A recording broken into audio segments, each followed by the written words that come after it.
So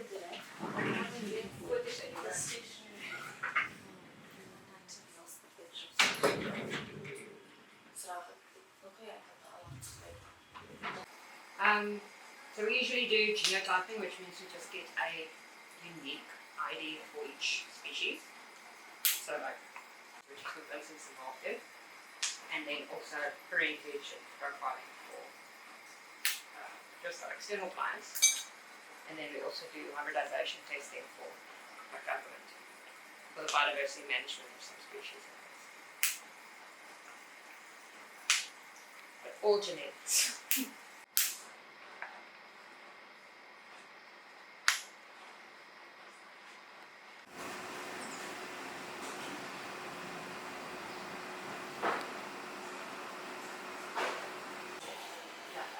There is the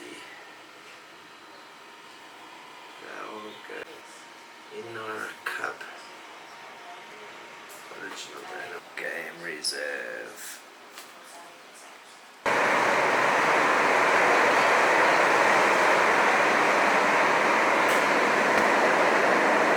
Just collected them here. Okay.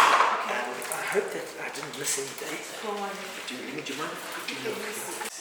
Okay. Yeah, but here, for example, on this reserve, just no ticks. So in the winter, there just doesn't seem to be a lot. Alright. Okay. I just got roped in the ticks as well. Okay. So I was assisting in the project, in one of the projects, because it's quite a big the blood microbiomes of cheetahs. Okay. But now we're going to look at a vector pathogen relationship. So tick to the host blood.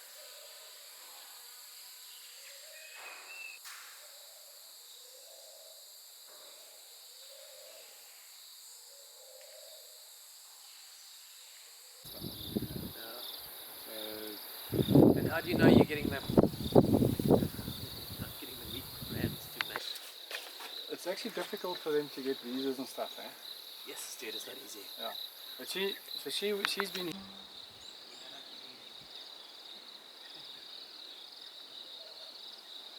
Leopard, yeah, or not? Outside. Yeah. Is it? Yeah, Panther is doing a study now.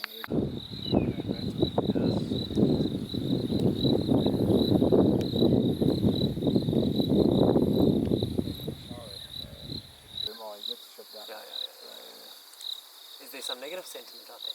No, like very few I sort of grafted with him, just don't get along with him. Yeah. Because, he's a strong personality. Yeah. Morning, and I'm standing here with Vincent van der Merwe, who heads up the Cheetah Metapopulation project. And we are here for a very particular reason. Good morning, Vincent. Could you tell us a little bit more about the Cheetah Metapopulation project?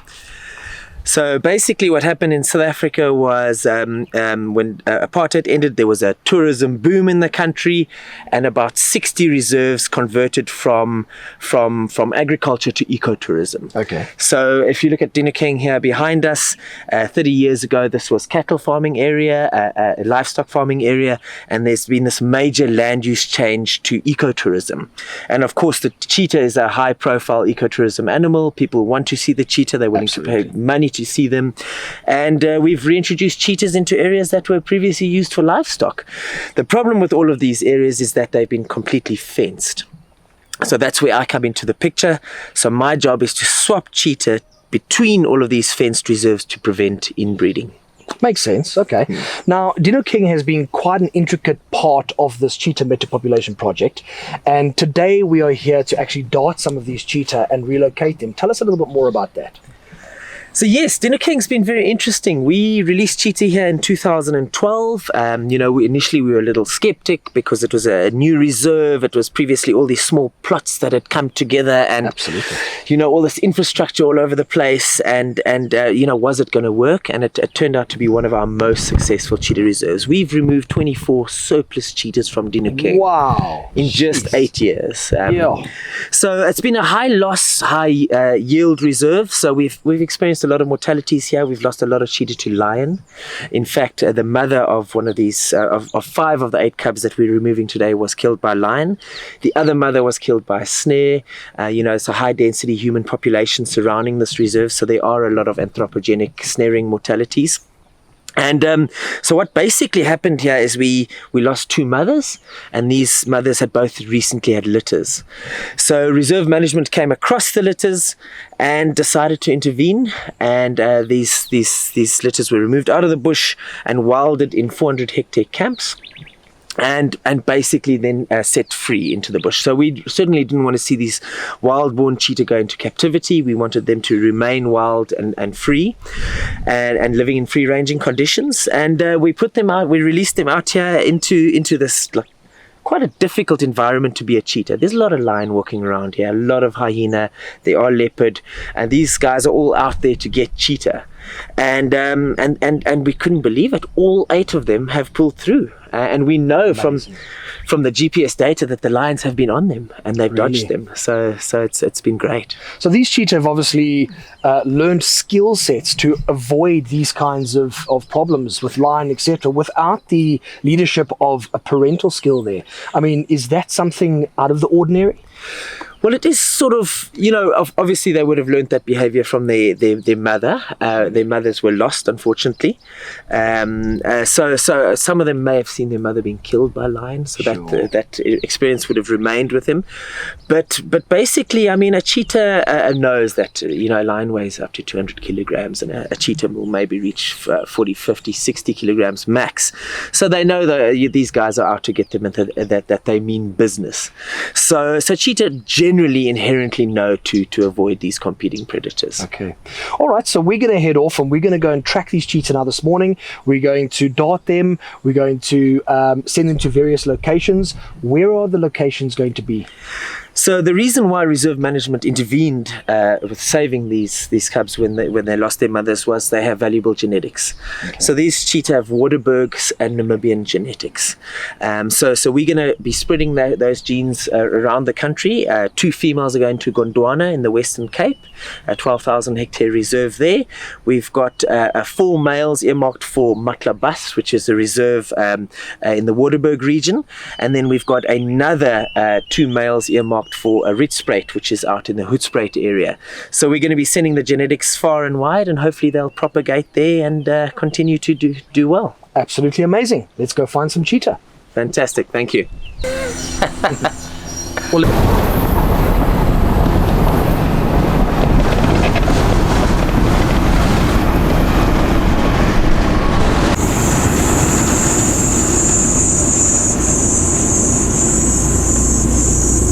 Okay, fantastic.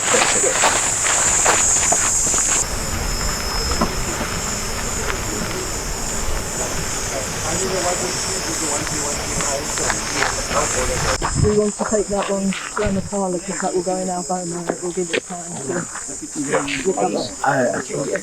Okay.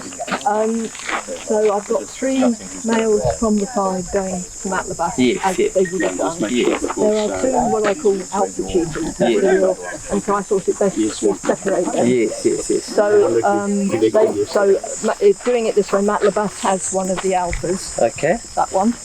And the female of the 5 is beautiful. Really? Lovely, jubbly. The alpha going to Matlabas. Right. I'm going to get my colleagues. Good. Oh, you want to take collars off? We need to take some collars off. Oh, you're welcome to take whatever you want. Can I start with the collar? You can carry on. From DGE. Yeah. Yeah, it's going to be. I think it's a sandy. Okay. I'll just have to.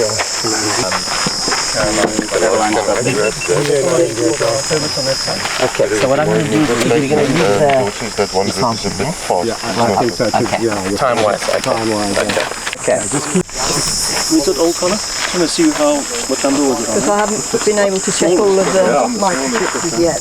Okay. Operate on that one. Welcome to the wood. Yeah, you can clean so long. Let's inject and then we can go there. I just want to phone Nikki quickly. Oh, this is the one. Nikki, did we DNA these cheetahs last In time? theory it should be okay, but until I can check. Yeah, now. Okay, have you got a leather in there? No, but I've got a spanner. Okay, perfect. Okay, let's just do one more test there. Yeah. I think you will come and double check it before you tighten it up. So I think just keep it like that. Yeah, I lock it. And that one? This one is staying. So the color. If you bring a swab with, we use the same swab, that's fine. You don't need to do a new one. As long as it doesn't touch the ground. I'm going to put this is a new satellite collar. I'm going to put it on this summer. You can use. They're going into the big bow mills now. That one, and the other one. They're fine, they're females. Just Doc, I'm not sure when should we slow this? and then you know where the went. There we go. That will help, eh? Yeah, that gives me a clue. All right, and that one is sorted.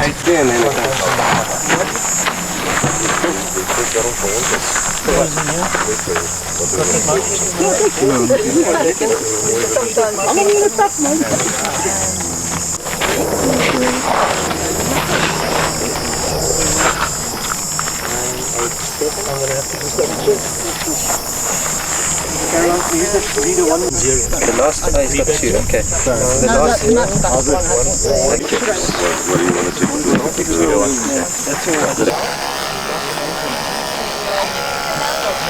When we talk to him, we can from Amkala, we'll be okay.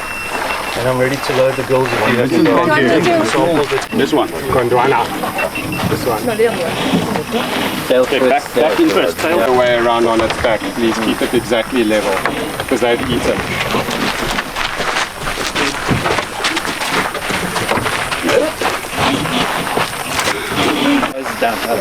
Jonah, it's mine. That color. What? Remember, I promised to give you. You said you were going to send me color. Can you go back to this? No, not.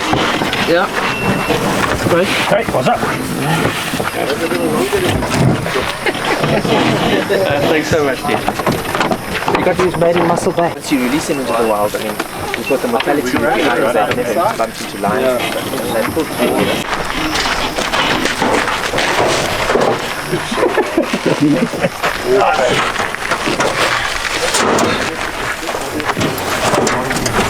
Okay, great.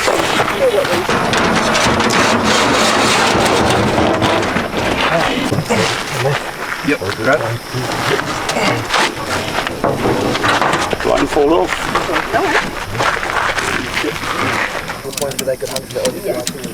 We'll just make sure we specify little things like that so listeners don't make their own mind up.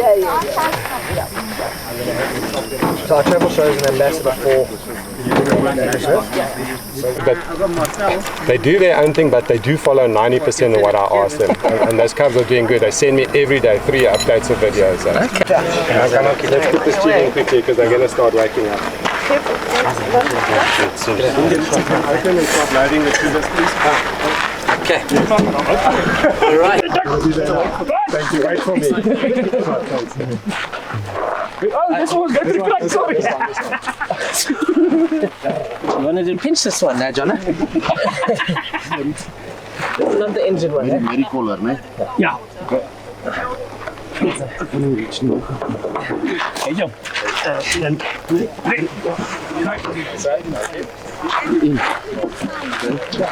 If we close the back.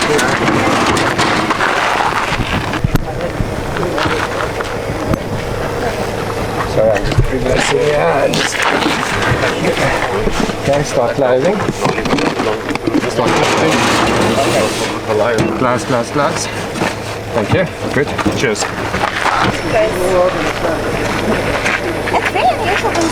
That's going to be loaded now. That's going. Oh, yeah, you guys go back Not just that. Bring my bucky now.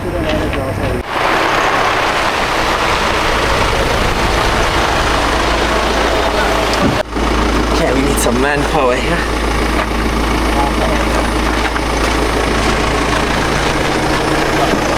Some more manpower here.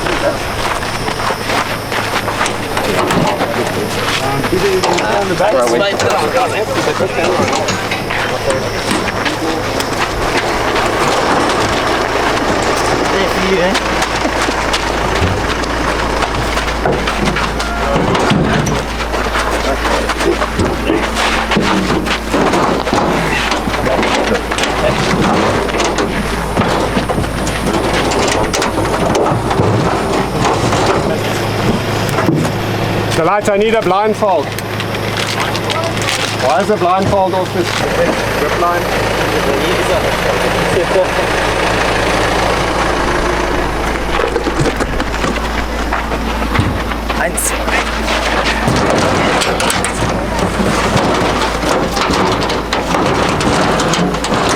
Yeah, that one. There's another one. Yeah, this one just go here at the back.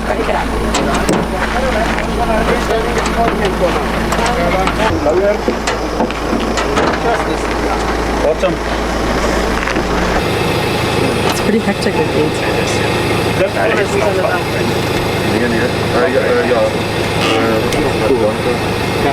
If I'm in an accident, I don't want this jumping off, you know. But I mean, how do It's been a long road. So 5 of them were in the head. No more drips you got more sodium chloride. It's just sodium chloride and more elastoplasm. Quick, run. Don't waste my time. Okay. Yeah, gosh, that was quite an experience. It's always so hectic, you know, you come in there with all kinds of plans and this is how you're going to do it, and it, you know, when the darts go in and the cheetah are down and there's 8 of them, I mean, it's just total chaos, and you got to fit collars, you got to take bloods, you got to get fluids into them because they've got a 14-hour journey ahead of them, so you got to hydrate them. And you know that you're working against the clock because the immobilization drugs only work for a certain amount of time, and some were darted before others, and it's just total chaos. But you know, the one thing about working in conservation is just this wonderful people, you know, and I mean it's generally a field that attracts, you know, good people. You know, you get very few baddies in conservation, and everyone pulls together and everyone does their bit and everyone wants to help. And you know, it's really so wonderful to see how everyone pulls together in a situation like this. And we got all 8 cats started and loaded, and now we got a 14-hour drive ahead of us. It's going to be through the night. It's going to be quite painful, but yeah, we got precious cargo on the back, so we got a bit of adrenaline to keep us going. And yeah, we'll win in the end. You're good in front of the camera.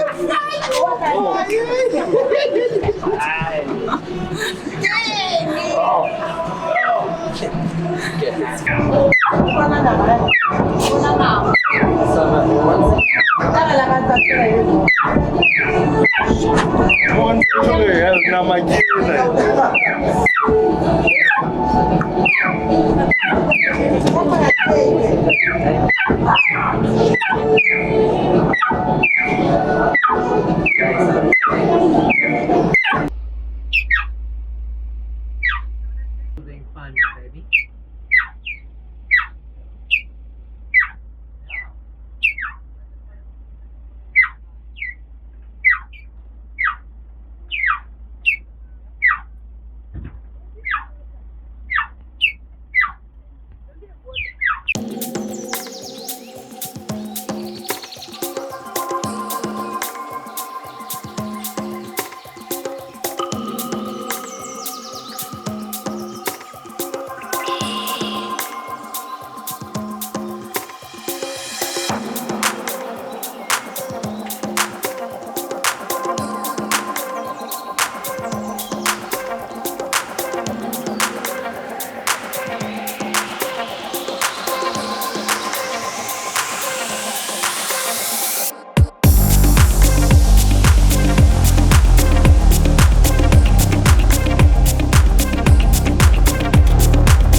And I was just thinking, you said I must let you know when I go past Nananga. So in other words, it's probably best that we just stick on the tar road. Would you agree? Thanks, Dwayne. Cheers, man.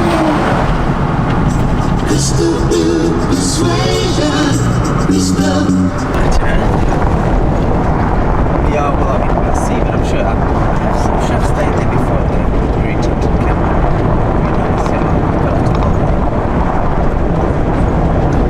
Yeah. All right. Well, you're not going to bed anytime soon.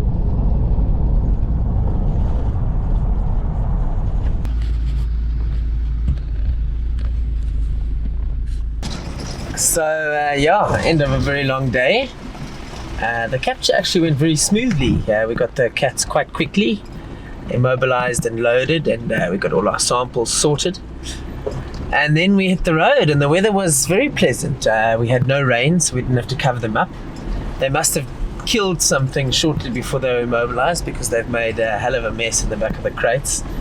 1 hour into the trip, we could already smell that they were doing their business in the back.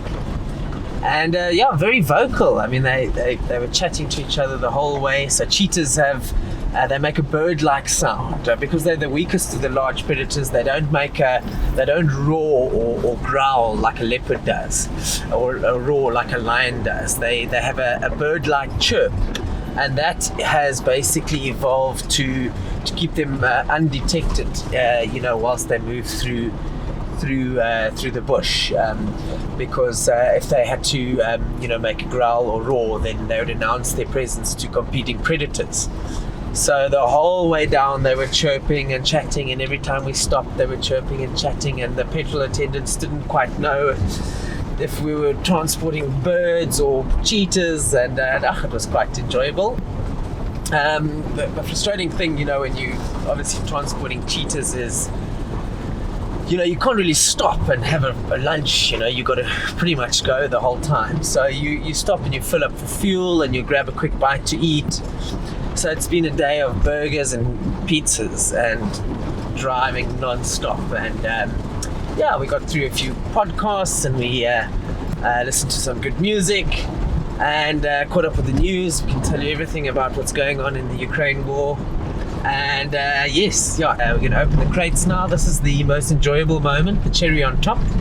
The accumulation of all the hard work comes together in one moment. So when you open those crates and you set them free. So may they do well here. They're going to have a tough time here because it's a different habitat, different prey species. They're going to see animals that they've never seen before.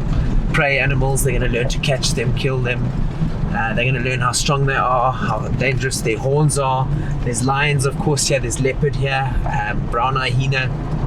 So they're going to get used to all the different competing predators. They probably haven't seen a brown hyena before, but they've certainly seen lion and leopard. So yes, we can only hope they do well. And even if they struggle initially, and even if we lose one or two, there are 3 individuals in the back here. So we can be pretty certain that their genetics will be established on this reserve. Because there are 3 of them. So exciting times ahead. Right way. So there's a lot of plastic in the front. We have a box here. That was the one open. Huh? The open one. Okay. This one, yeah.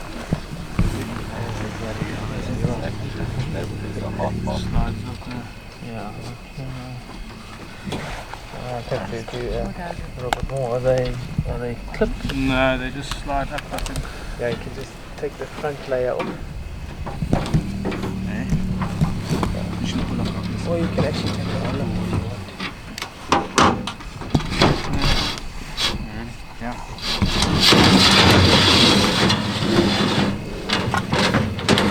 And I think you got another layer there that you got to.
don't. I think you got another layer there that you got to take off.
Or you could actually take your own water you want. You ready? Yeah.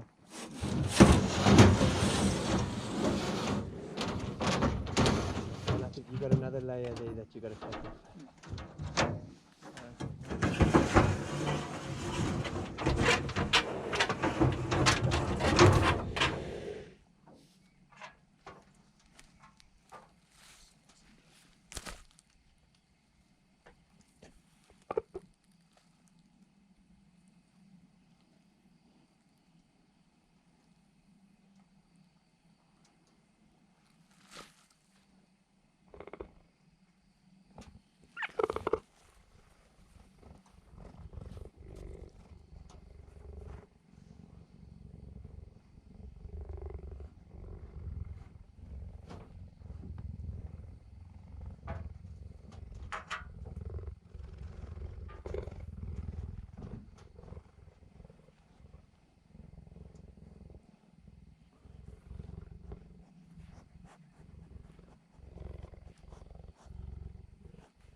Get off the road, we need to go now.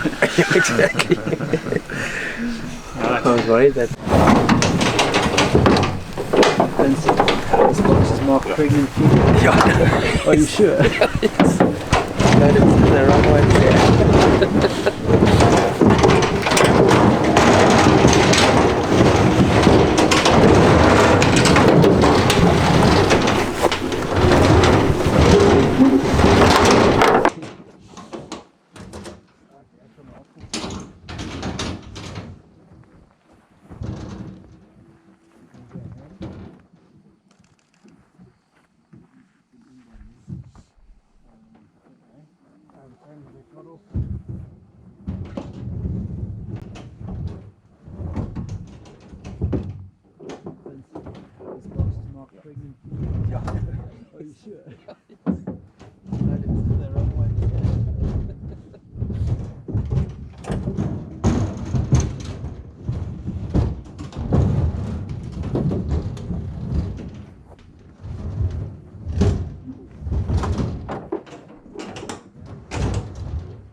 Thank you, Vincent. No, thanks, Charles. Good to see you again. Yeah, for sure.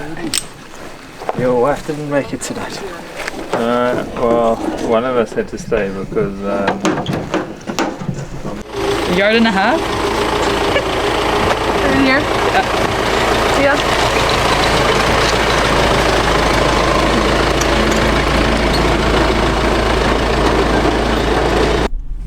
Yes, so we finally got these 3 boys out of the crates. They exited very nicely, very relaxed. They're going to be wonderful tourism animals. They very relaxed around tourism vehicles. So yes, yeah, that's the unfortunate reality. With ecotourism out-competing agriculture in a place like this. I mean, 20 years ago, this would have been cattle area. But these cheetahs now have to essentially pay their rent through good game viewing, So as you can see with those three boys, they are really going to be wonderful tourism animals. But at the same time, it's a tough place to be a cheetah. There's lion running around here. The lion numbers are increasing in this particular protected area. And they're going to have to learn how to dodge them. They're going to have to learn how to catch new unfamiliar prey species. And they're going to have to get used to a whole new different habitat. This is thicket vegetation here. They come from savanna vegetation, so they're going to have to get used to that. Different temperatures, different climate, different rainfall. But there's 3 of them, so they should be okay. And even if we lose 1 or 2, we still have their genetics represented here. So yeah, let's hope they do well. And I suppose only time will tell.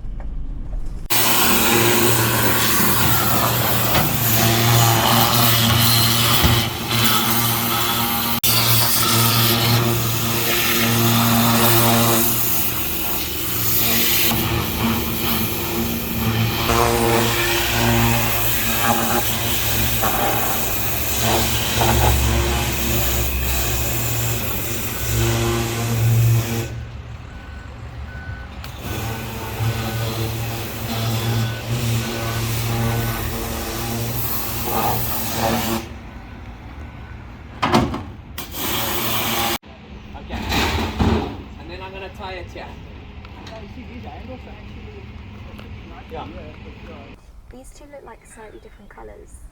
It's because they were in the mud, so it looked like this one. Yes, it was in a red clay. Right. So until the calf is on 2 years. So once it's on 2 years, it's when it's going to taste it out and start to breed.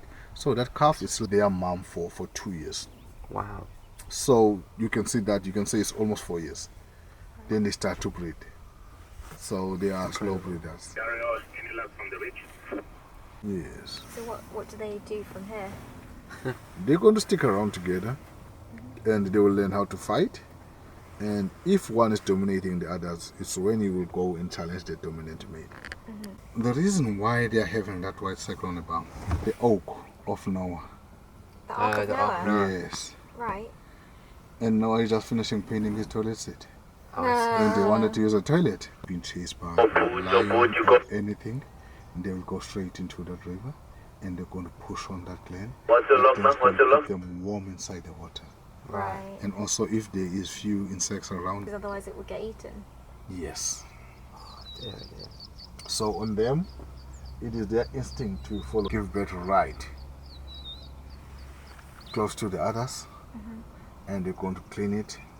Once they are done, the calf is up doing everything. Really? Yes. That fully. Yeah. Yes. So just look at the twist. How many twists can you see there?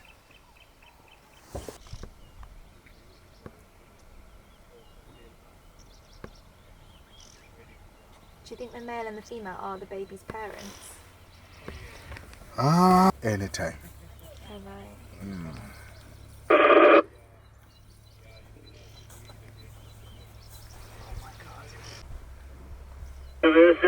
Approach available. Currently going to be mobile, half waiting.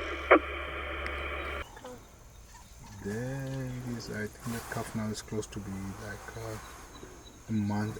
You're going to carry them to the trench. I'll bring the bucket close. I'll bring the bucket.